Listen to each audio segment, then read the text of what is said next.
what is it that you do that you believe is important, but it's really not important? It's something small.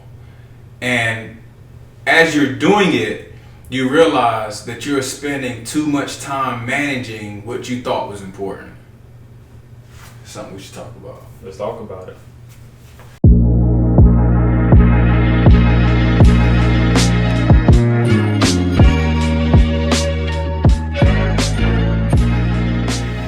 Don't spend major time on minor things. Jim Rohn. I think it's Ron. R-O-H-N. We're going to say Ron, no disrespect. So first thoughts off the top. When you hear that quote, don't spend major time on minor things, what comes to mind? It's difficult for me because what some consider minor, I consider major because of relationships I'm in, right?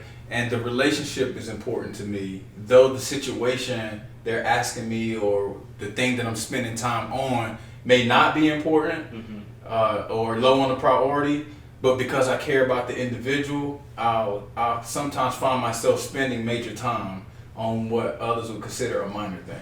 So I have a hard time delineating what's major and what's minor. Okay.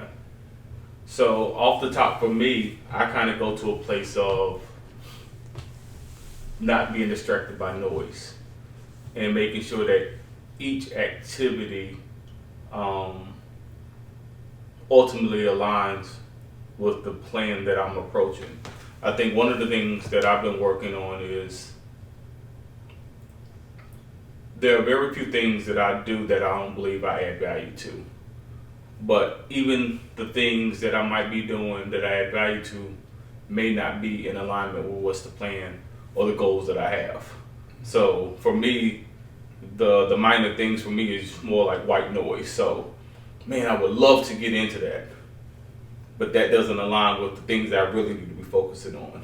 So Okay. for me, I'm trying to get to a place that the minor things, albeit important things or things that I think I can add value to, if it doesn't align with, I'm trying to get here, so I can't be distracted by things that are over here. That's so hard for me because there's been situations, and I'm not doing story time yet. I think you're supposed to do a story time anyway.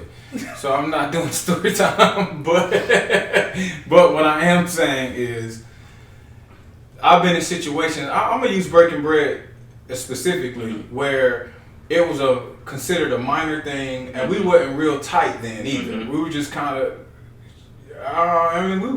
we still don't know how it landed here, but even at the time, but for some reason, and it didn't align with goals, but oddly, though I committed to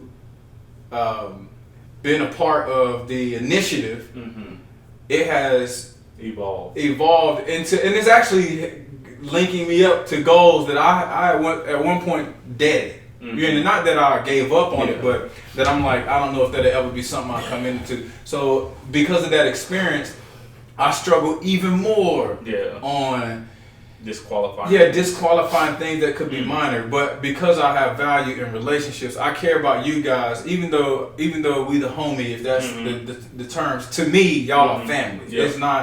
It's nothing less, it's nothing short. So if you were to ask me to come over here and I have to have something done for a client that I need to have done tomorrow, but you call me and say, man, I just need help moving furniture around. It's comparatively, it's based on what needs to be done, it's minor.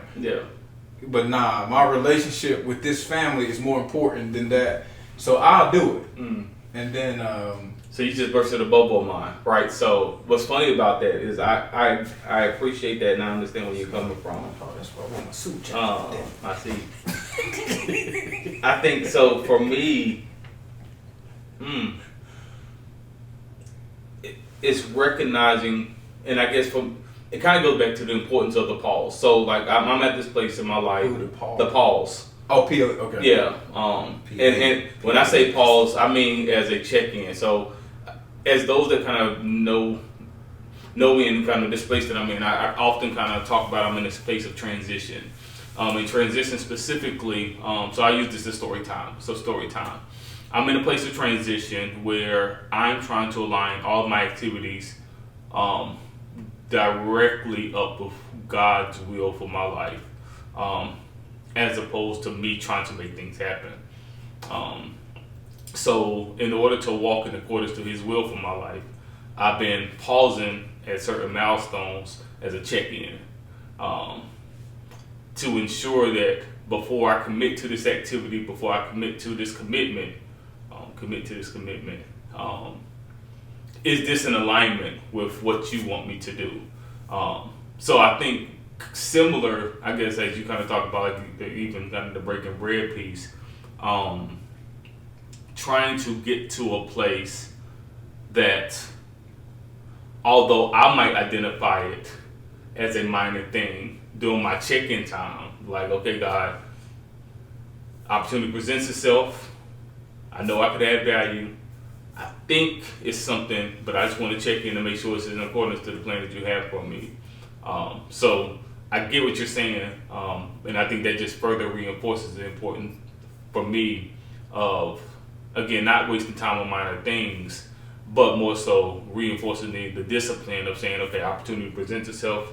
Let me pause, do a timeout, check in, make sure that this opportunity is in alignment with what God is trying to do. And this is going to sound very religious, but to me, it's not religious. The idea of checking in with God is so interesting because, like I just stated, sometimes it's something I don't want to do. Mm-hmm. It's something like I'm not interested in any longer for selfish reasons. Mm-hmm. But and I'm not a great checker-inner. I don't know. Someone that checks out. They not sponsored, not to. But you can show the check. Yeah. But it's funny and how amazing my Christ is, because things that, dude, I have not worked on for like a decade. Not that I don't have the talent, not that I don't have the passion. Sometimes I don't have the time. I don't care what excuse I've used to stop working on it.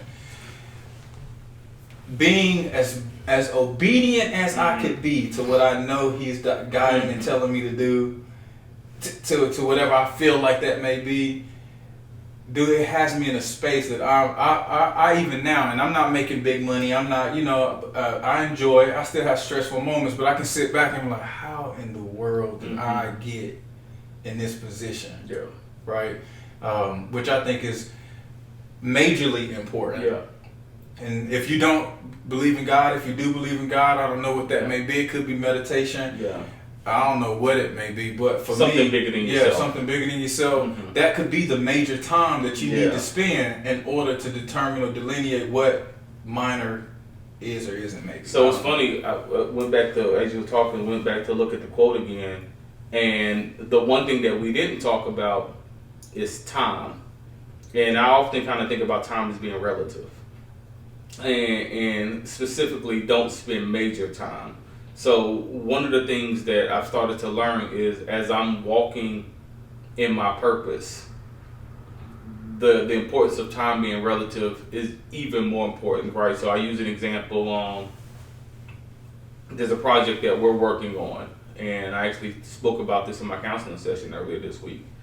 And because the activities have been delegated to our core competencies, as an individual, the task that I own, I don't spend a lot of time doing it because I'm walking in something that I'm really proficient in.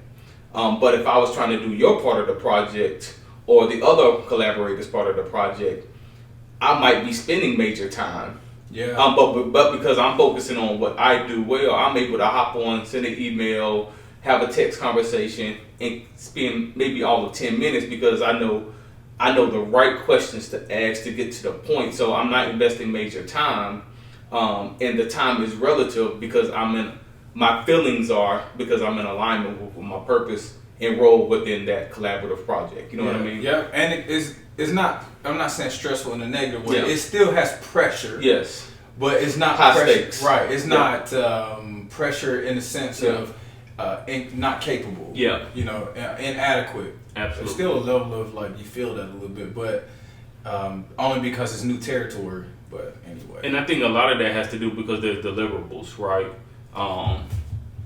So as we transition now, kind of wrapping up to the hindsight 2020, Don't spend major time on minor things. Based upon the conversation, what's your hindsight 2020 or your takeaway? My takeaway is everybody is allotted the same time every day to do whatever they desire or want to do. In many cases, you feel like you have to do a certain thing because of responsibility or because of whatever reason you want to insert. Major time is the only thing that you have to invest, spend, or waste. And in my opinion, if you feel like you're wasting time doing something that doesn't align with either your belief to something bigger and or a certain goal and or insert whatever you feel is valuable, then this is an opportune time to decide how to decrease your investment or your spending in that area. So reevaluate. Yeah, reevaluate. I just think now, just take the time to reevaluate and start asking questions why you're doing what you're doing. And if it doesn't align, figure out a way to stop. And sometimes it's just simply saying like, nah, I'm just not doing that. I'm just not doing it. So for me, I got two points for kind of the hindsight.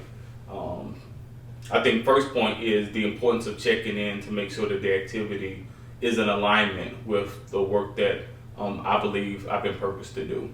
So that's the first one, the importance of checking in, because without checking in, there might be missed opportunity because I devalued something as opposed to, it may not make sense today, but within this faith filter, I need you to go to Breaking Bread and you'll understand why in 3 years. Yeah. Right?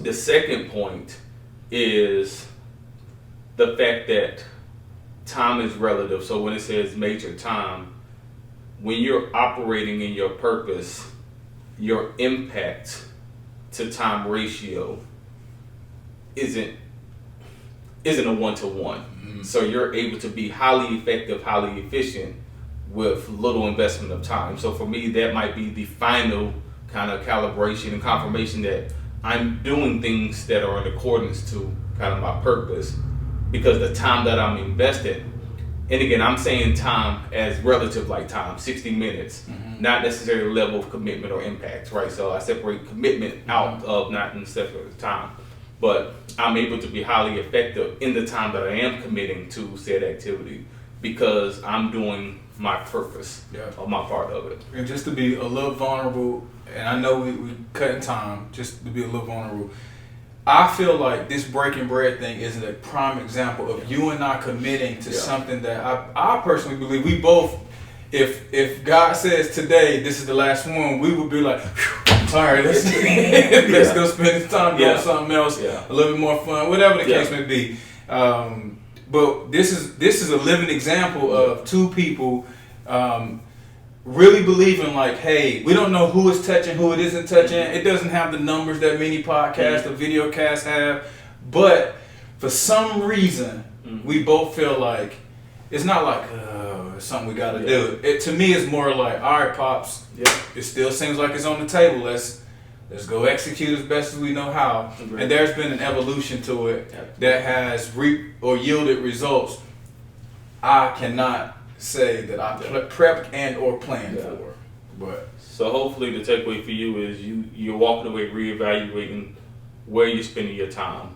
Remember, time is the one resource that you can't get back, and we all gifted the same amount of time each and every day. So use it wisely. Yep, and wear a blazer because you please don't wear no blazer, man. And you be trying to fall into social norms, not be you. If you like rocking a blazer, rock a blazer. You want to rock a plan, rock a plan. We're gonna cut the camera now. Peace.